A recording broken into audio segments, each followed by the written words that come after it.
morning. Welcome to Sacred Enzyme. Thank you for joining me this morning. Today is a beautiful day in sunny Florida, and I wanted to take a few minutes to talk about our names and what is our purpose here. You know, I've talked about it in a couple of videos about what is our code. We got to find our code. Is it in our birthday? Is it in our name? What is it in? And so that was what I wanted to talk about today, is how we can find what we need to be doing here. What our purpose is from looking at our beginnings, looking at the time we were born, the day we were born, and what our name is, because all of these things are predetermined before we even come here. And so I want to share some information that is out of a book called Your Soul Contract Decoded by Nicholas David Gann, and it's N-G-A-N. And Nicholas Gann talks about how when you're born that, well, first of all, let's go back, because there's so much energy in words, and we just don't realize the energy that goes into our words.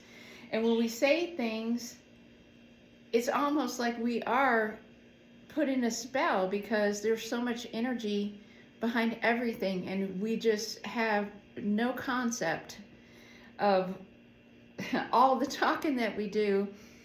What is the consequence of all the things that we say? And so we have to go back and look at our actions, our thoughts, and our words, because just because we think something doesn't mean it just stops there. It doesn't stop there. You know, God can read our thoughts, and our guardian angel can read our thoughts, and if you've ever had one of these scary experiences where you're screaming in your head, you know, begging for God to please intervene and help you, then you'll know that if you were rescued, which if you ever cry out to the Father, you will be rescued. And I know this because I have personally asked for help, and I have received help on the money. And so you have to understand that your thoughts are constantly being exported into the ether, and those thoughts are being picked up on because they're vibrations. It's energy and thought. You're putting energy into those thoughts. You're putting energy into those words. You're putting energy into all aspects of your life. There's energy that's encoded in your name. There's energy that's encoded in your date of birth, where you were born. You know, it's so many factors that go into it. So sound is creative. The first sound was God entering the great void to create our universe. So, I mean, above all, sound was the first act of creation by our Heavenly Father. So if you don't think that there's power in words, then you are very sadly mistaken.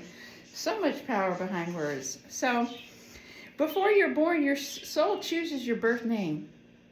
So if your soul's already chose this name and is feeding it to the mother, because from the way that I understand it is that before your soul inhabits your body, that you're hanging out with your projected parents, the parents that you have developed this contract with your ascended master, your soul contract, your life that you're coming in to experience this spiritual experience in this physical body.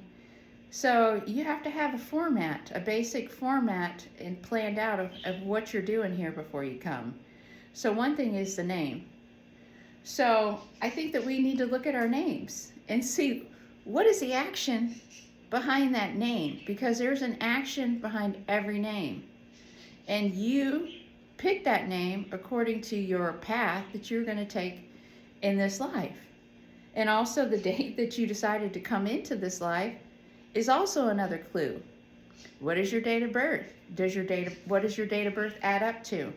And then your name, what does your name add up to? You know, there are the numbers that correspond with each letter of your name, if it's consonants or if it's vowels. And that total number will give you what is your soul urge. Now my soul urge is an 8, and my life path number is an 11.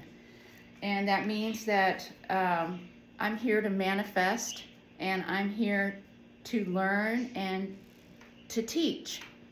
That's just my path that I've been given. But also, the master number 11 it singles down to a 2.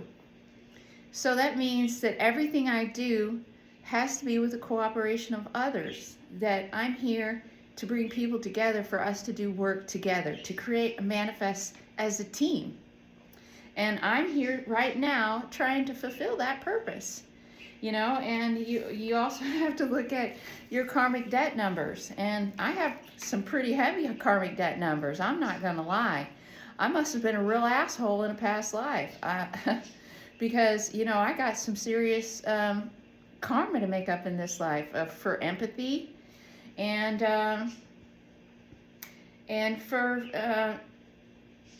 for my ego and whatever life it was I had before. I don't know. I don't know if I was in a leadership position and it went to my head. I'm not sure, but I'll tell you what, this life that I chose to come in that time knocked me down a few pegs. I'm sorry. It's just that I grew up in a very average poor family, and I totally appreciate that. And I am the most, and it's good. It's good. It's like I said in my last video, that being impoverished does not hurt anybody. It is good for your soul. It teaches you to be creative. It teaches you how to make do. And maybe that's why I chose the life that I came into this time, is because I did need to learn that lesson. Seriously, I needed to learn it, and boy, did I got to learn that one. Matter of fact, I've learned that one many times over. I'm sorry. I'm just laughing because I always say that that I've been poor. I've been very poor. And I still have some of that left. So what I want to talk about is, I want to talk about how we need to look at our names. We need to look at our names because our names vibrate at an action. And this is a book that I've had for a long time. It's called The Energy of Words. And it's by Michelle Arbau, A-R-B-A-U, Arbau. I'm not good with my French.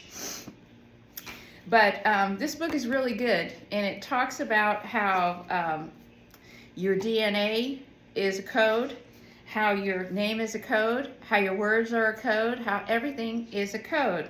And it says, think of numbers as spiritual DNA, okay? And that we all resonate at a base number between 1 and 9. And according to where you are on the learning grid is where your numbers are. You can either attract positively or negatively. When you choose to use words of a lower vibration, for example, you attract more negative energy into your life. Aligning your energy or frequency through the use of positively charged words will positively magnetize your vibration to start attracting more positive energy. When you imagine yourself driving a new sports car and feel yourself driving it, you are sending out the energetic frequency that will attract you to that sports car and you driving it. Have you ever noticed that if you've ever bought a new car, you never noticed any cars, that there were a million cars on the road that looked just like yours until you got that particular car, and then you just see your car everywhere? Isn't that funny how that works? It truly does work that way. It truly does. You totally bring into your life your vibration of what you're putting out. So law of attraction is full effect at all times. Okay, and so your perception is everything. How you perceive your world is exactly how it's going to be delivered to you. If you perceive yourself as a victim, that is what you will be. If you perceive yourself as a survivor, then you will be a survivor. Your perception is your reality. If you think that your life sucks, it's going to suck. It's going to suck.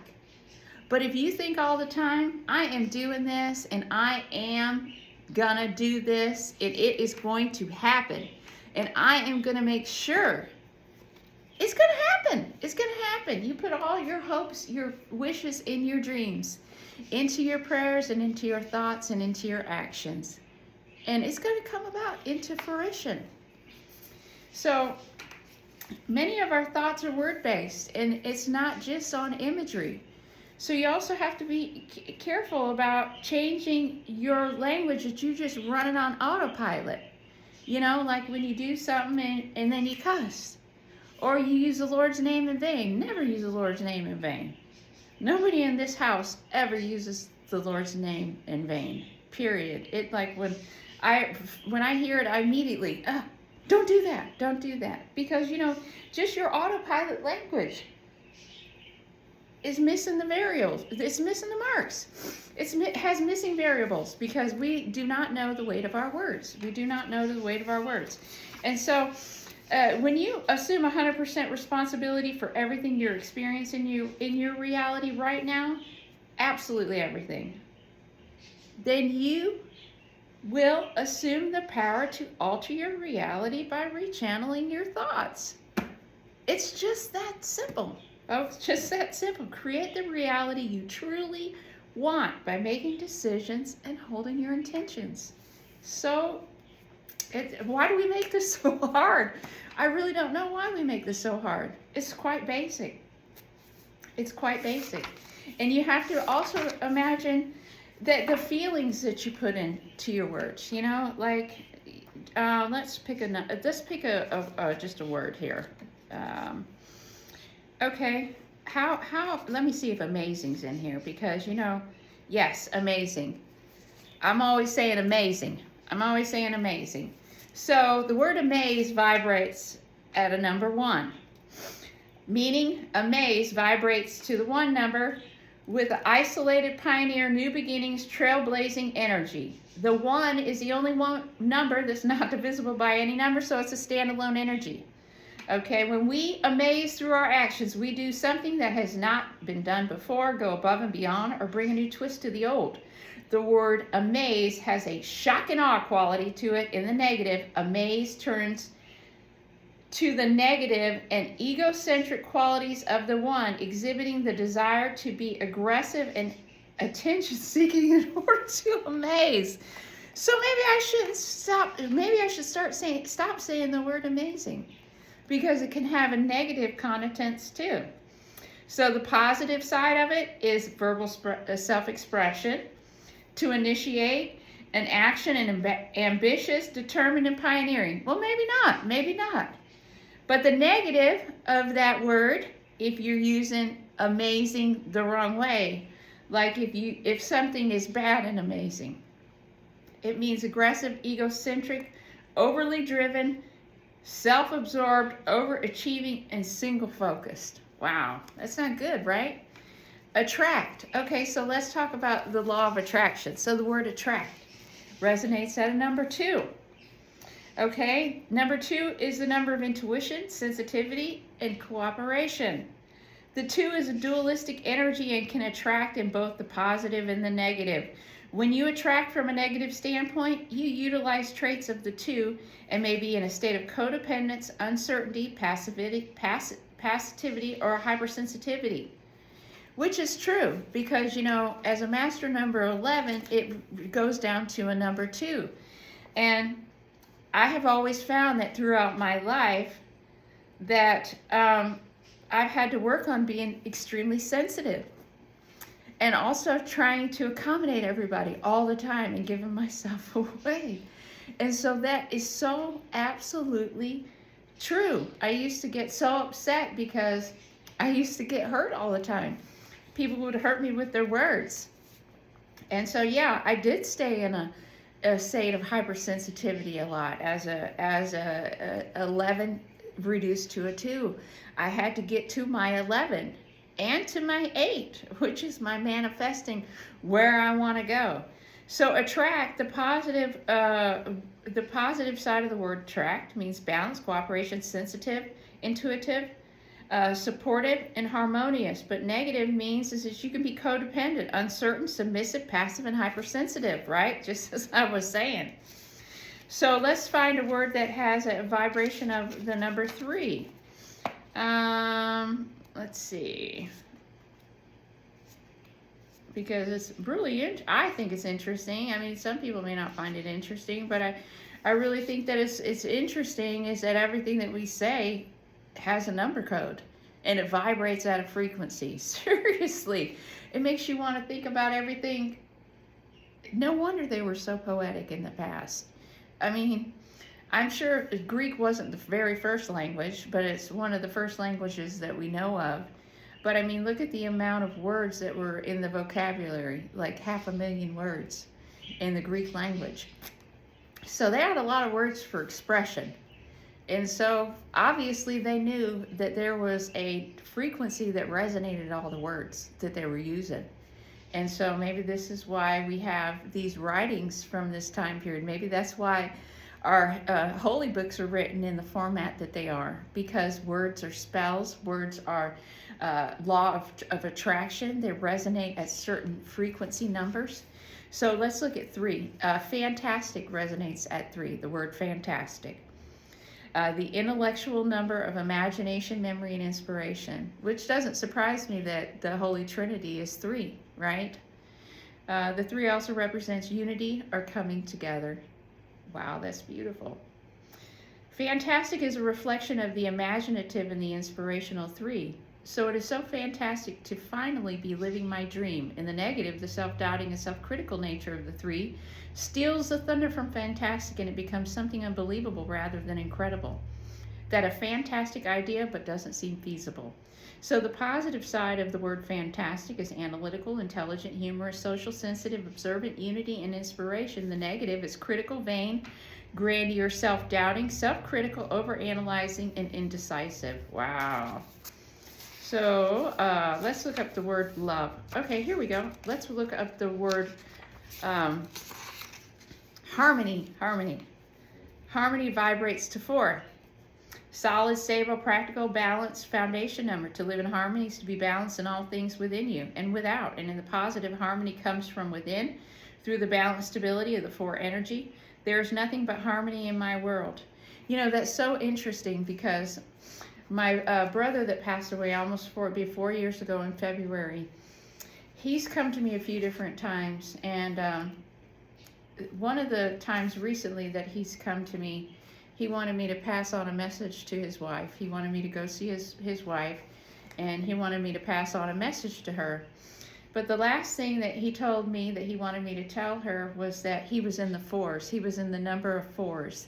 And that whenever she saw a combination of the number 4s together, like 3 or 4 4s together, and 4 4 4 4 or 4 4 4, just a sequence of just nothing but 4s. He said that he is in the 4s, which I thought was really interesting. And now I'm understanding why he said that he was in the 4s. To live in harmony is to be balanced with all things within you and without. In the positive, harmony comes from healing through the balanced stability of the 4 energy. There is nothing but harmony in my world. Positive is endurance, progress, foundation, practical balance, organization, solid, stable, and loyal. My brother was a very loyal person, extremely loyal. He was very practical. He had a lot of energy too, a lot of energy. The negative side of 4 is materialistic, impatient, addictive, instant gratification, and self-absorbed. He was quite impatient. My brother, he was a go-getter too. He loved nature, and he lived his life just how he wanted. I cannot say that my brother did not enjoy his life, because he had amazing life.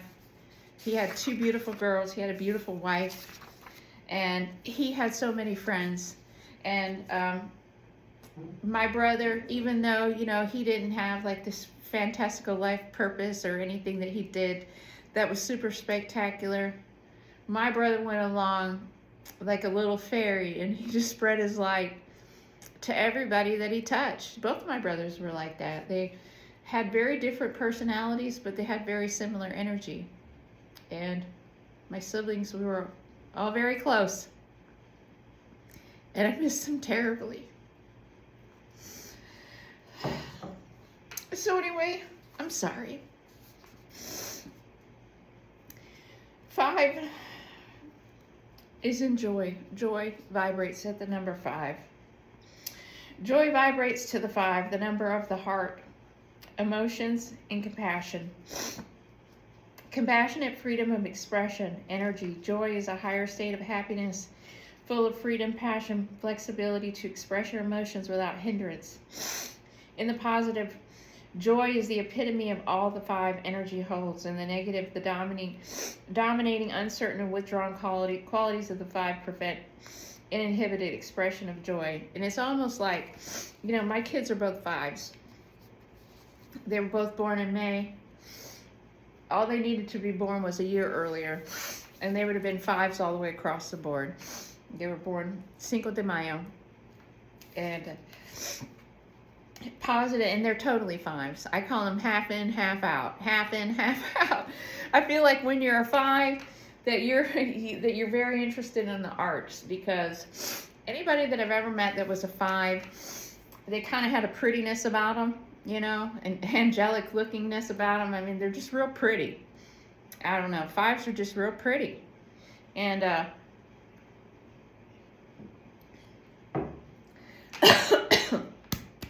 wrong pipe. And 5s are also very artistic, and they love music, and they spend a lot of time dreaming. But they're also can be very bossy and dominating. And I guess and they can brood. When my son was little, he would brood. He would just bury his little face in the pillow, and he'd be so frustrated. And he truly was a 5. I mean, what a joyous child. My twin son, he's a 5. He's no doubt a 5. He's no doubt a 5. So 6, the vibration of 6 is to experience magic. Magic means a 6. Vibrates to the number 6, the number of creativity, the nurturer, and the visionary. You notice that 6 kind of looks like a pregnant mama, right? And if you ever known anybody that's a 6, a numerology 6, they are nurturing. I'm telling you what, the biggest lesson they got to learn is to stop giving themselves away and to get on their life purpose. They can spread themselves so thin. And everybody wants to come to a 6. Everybody wants to come to a 6. So, you can be a visionary. You're nurturing, you're peacemaking, you're optimistic and forward thinking, but you can also be judgmental, critical. You can be a people pleaser, a wart, and you gossip too much. Too much gossiping. So 7, if you vibrate to the 7, that's a deep philosophical teaching, learning, truth-seeking energy. My brother was a 7. I always say you got to believe it. See it to believe it. When you're a 7, if you don't see it, you don't believe it. And both my brothers were like that. But my one brother that passed away about 7 years ago, you couldn't tell him nothing if he couldn't find out for himself. He wasn't going to listen to you. He was an ultimate skeptic. And I just wonder what he's thinking now that, he's passed over to the spirit world, and now he sees that all those ideas that he had while he was in his life were all wrong. So he should have been more open-minded. But they're wise, and they're achieving people, truth seekers, determined, and hands-on, and that totally describes my brother.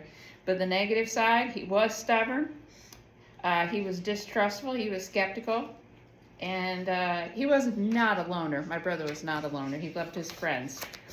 So let's go to a word that resonates at number 8. Here we go. Prosper. Prosper vibrates to the 8, the number of wisdom, independence, confidence, and manifestation. As the most active soul plane number, 8 has a direct link to the spiritual realm. So if you're an 8, you need to get on your path, you need to get on your spiritual work, because that's what you're here for. You're here to be manifesting. You're here to be manifesting, doing spiritual work. You're supposed to be getting on instead of sitting on your laurels, okay? Creating a sense of wholeness and completeness. Manifest with the wise, confident, and assertive 8 energy. You can truly prosper on all levels. It says, I prosper even in times of recession because I'm always confident in my financial decisions. That's what you would say if you're an 8. You're never going to, if you're manifesting your reality, I'm sorry, I had a little bit of a runny nose. I got choked up about my brother. I'm sorry. You can truly prosper on all levels. And then in the negative, you can prosper puts on a selfish mask, seeking to thrive by leverage or dominating others. Yeah, that's one thing you have to be careful when you're 8. Don't be manipulating people. Don't be trying to manipulate people because you think you're slick. You know, there's a lot of people that are 8s that try this. You got to be balanced. That's an 8 is one circle on top of another, like 2 rocks, one stacked on top of the other.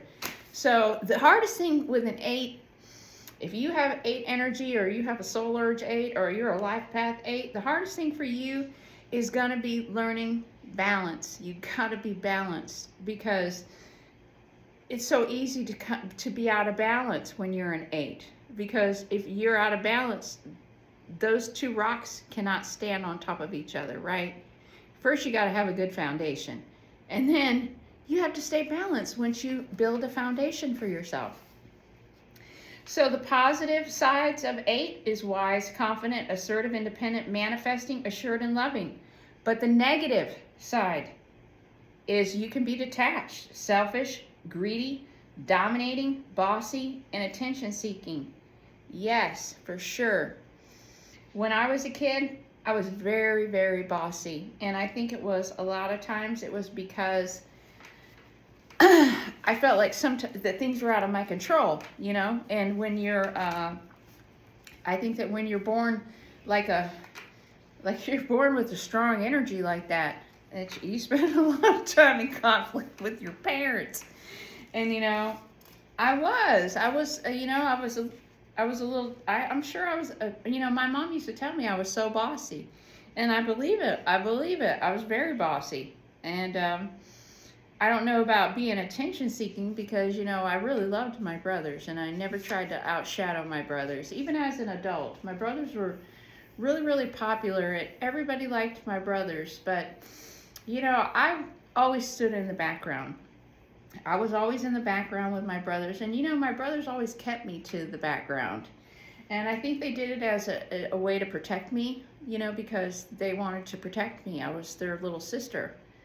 But also, you know, there were other parts to it because I really felt like my brothers had something to learn in this lifetime, and that was not judging people on their appearance because I was an overweight child, and I had been traumatized as a child, and it messed up my vagal nerve system, which caused a tremendous amount of cortisol to build up in my body, and I got chubby, and I was a chubby kid, and I was chubby through my midsection, which is a clear indication of childhood trauma, is fat gut in a kid.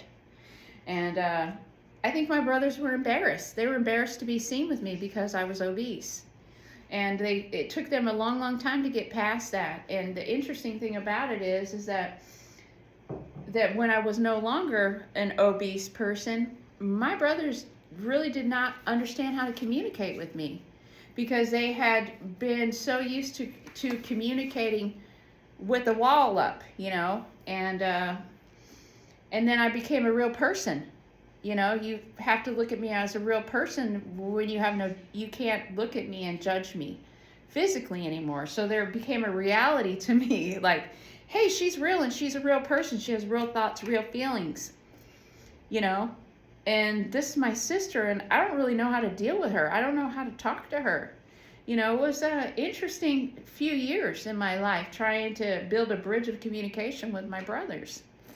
You know, and I know they were proud of me for transforming myself.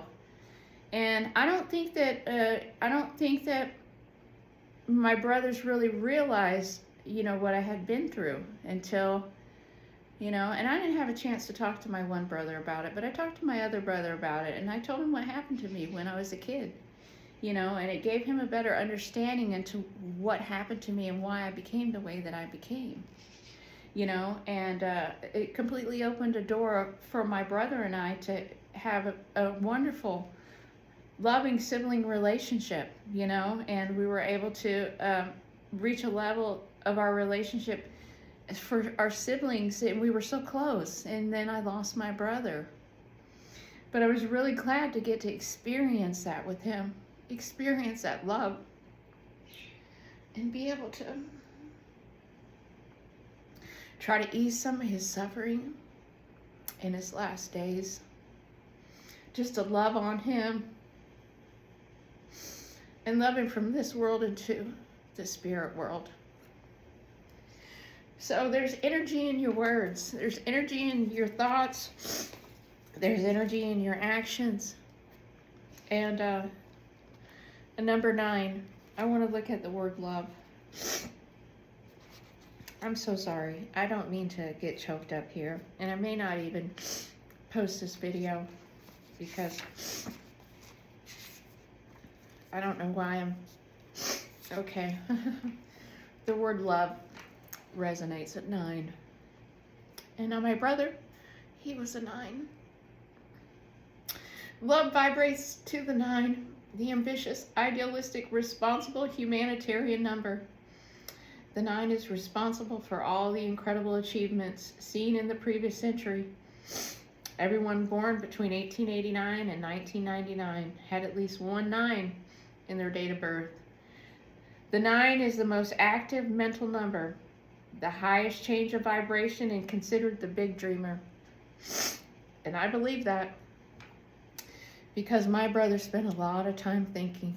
He thought, and he'd sit and he'd think, and he'd do this, touching that vagal nerve system there, you know, just a thing. There's something about that in my family. My nephew used to stroke my brother's ear when he was a baby.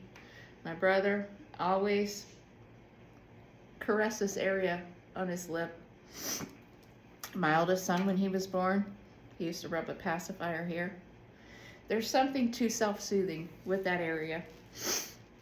The 9 vibration is the most active mental number, the highest change vibration, considered the big dreamer. It also represents the big beginning and end of a cycle.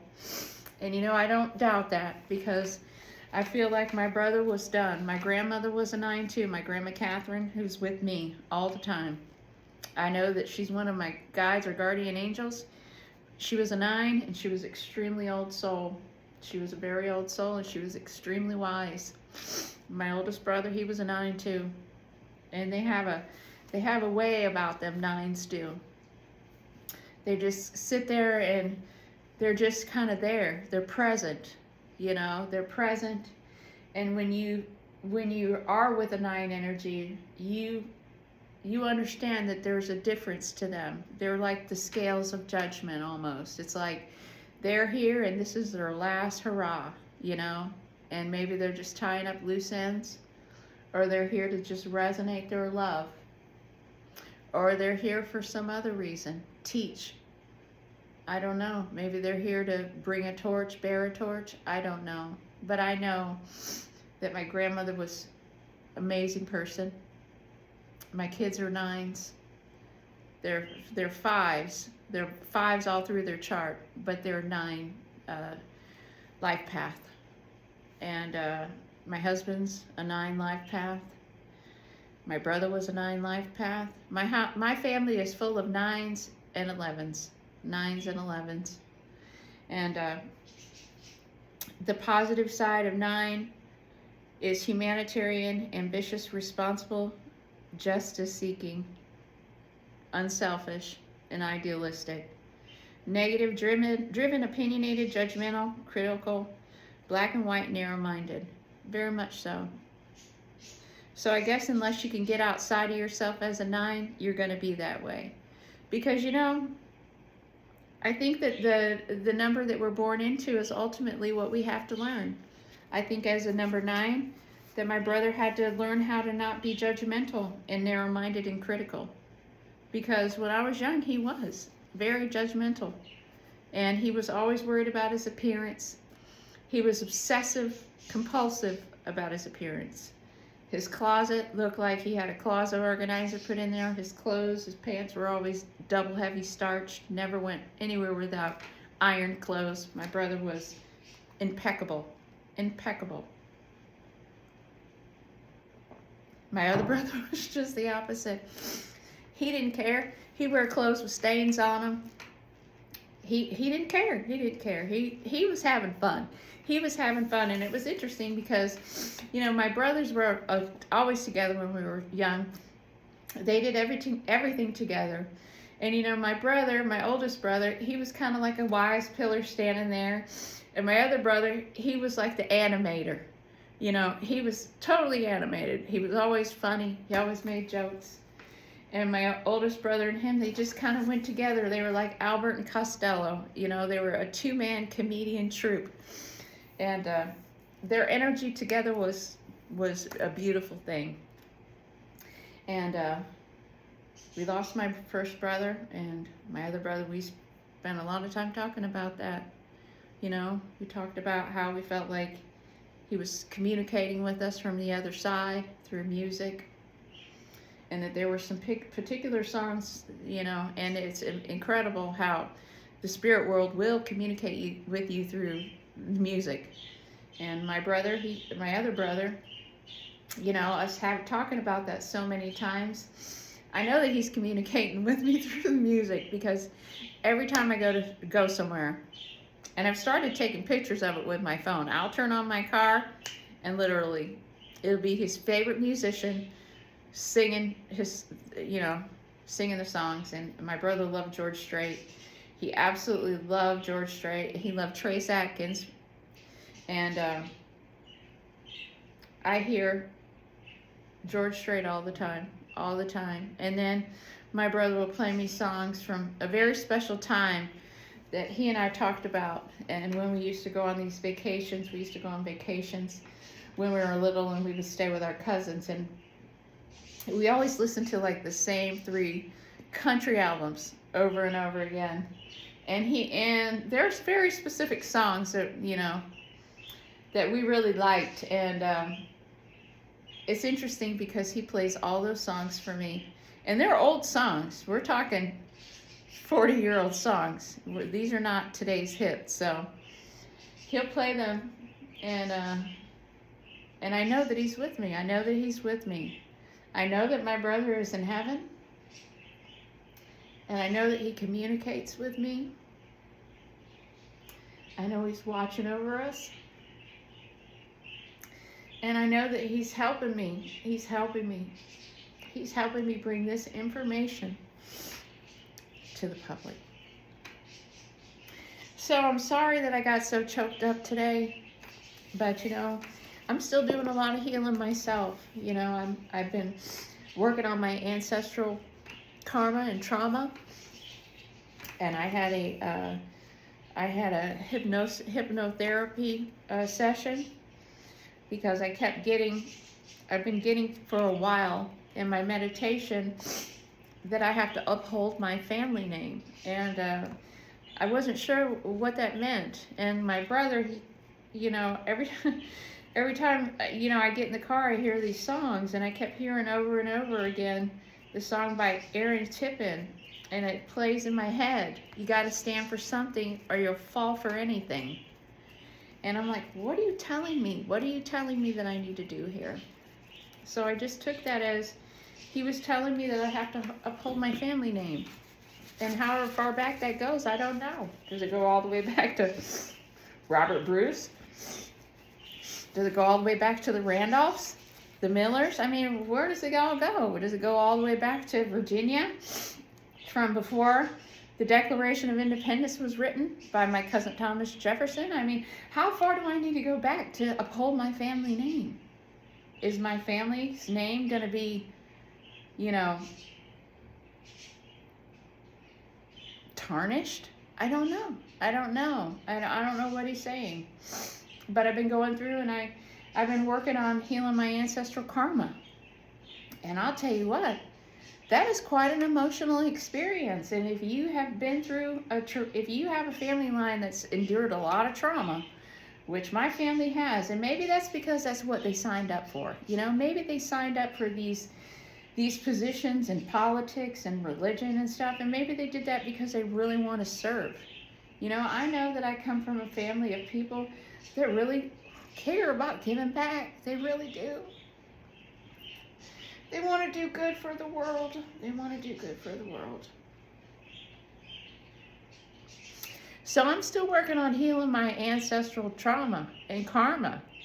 And I'll tell you, once you start, it just comes out and you can't control it. And you know, it's a running joke with my husband, because when he first met me, he called my family the family of stone, because there was not a lot of emotion, or we were very reserved in our love. And it just goes to show you that there's a lot of things that's attached to our karma with trust and abandonment issues. Seriously, because I grew up with these serious abandonment issues, and for no reason. I couldn't figure out where they were coming from, because I had incredible parents. My parents are incredible people, and they would never abandon me. So, you know, I was wondering, where does these feelings come from?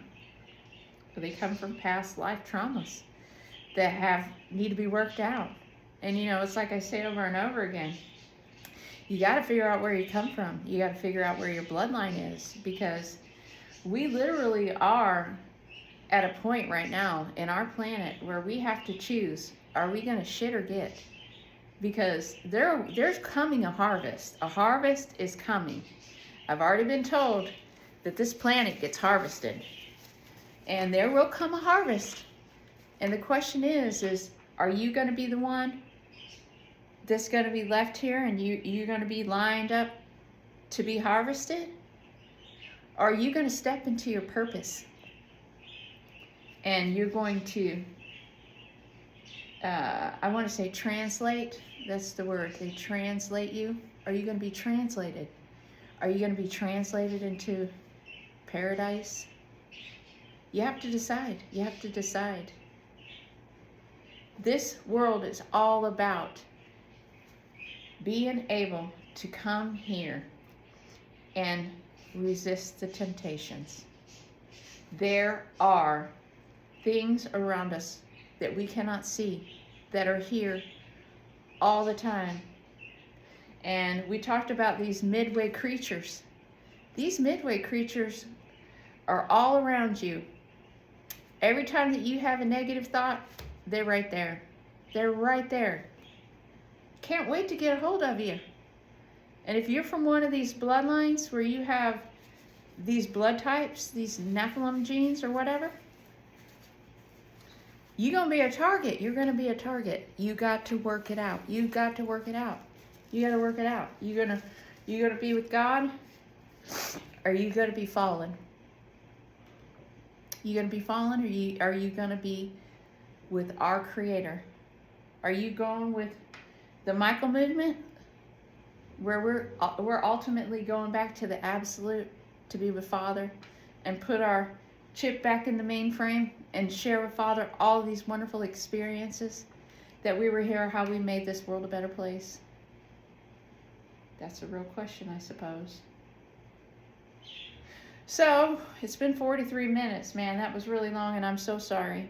I'm so sorry that I rambled on. I may not even post this video. I'm not too sure. I have to think about it first. But the next thing I want to talk about is this book that I've had for a long time. It's called Spirit Guides and Angel Guardians. It's by Richard Webster, and it's a really good book. And I can't even remember. I think this is probably one of the first books that I ever bought. I only paid $9 for it brand new. I think I bought this one of the first times I ever went to Cassadaga. And I went to Cassadaga, oh my gosh, I was 16, because I had just started driving. And I went with a girl that I worked with, and my mom let me spend the night there. So this is, I always say, to go with the universe. So this is a bookmark that was in my book. It says, "We may not be together in the way we used to be. We are still connected by a cord no eye can see." That's your silver cord. "So whenever you need to find me, we're never far apart if you look beyond the horizon and listen to your heart."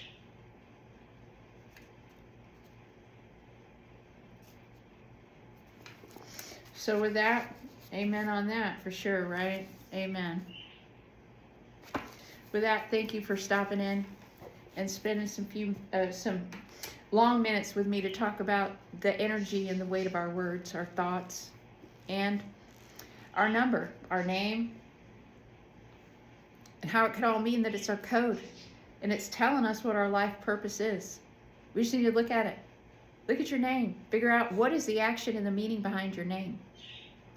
What do those numbers add up to? Find out what your soul urge number is. And see what it is that your soul is being urged to do. And also look at your life path number. And see what path that's intended for you to take. Find your niche. And embrace it. Thank you for spending 45 minutes with me here this morning on Sacred Enzyme. And when you come and find me, I'm going to be here. Because we're living in the past, the present, and the future. All at the same time. I know it's hard to believe. So go outside today and put your feet on this beautiful earth. And be thankful. Set your intentions for the day. And when you set those intentions, use some powerful words. Today's going to be a beautiful day. It's going to be a beautiful day. And just say a big, warm, and loving thank you to the Father and to the Mother Earth. Have a great day, and I'll catch you on the next one. Bye-bye.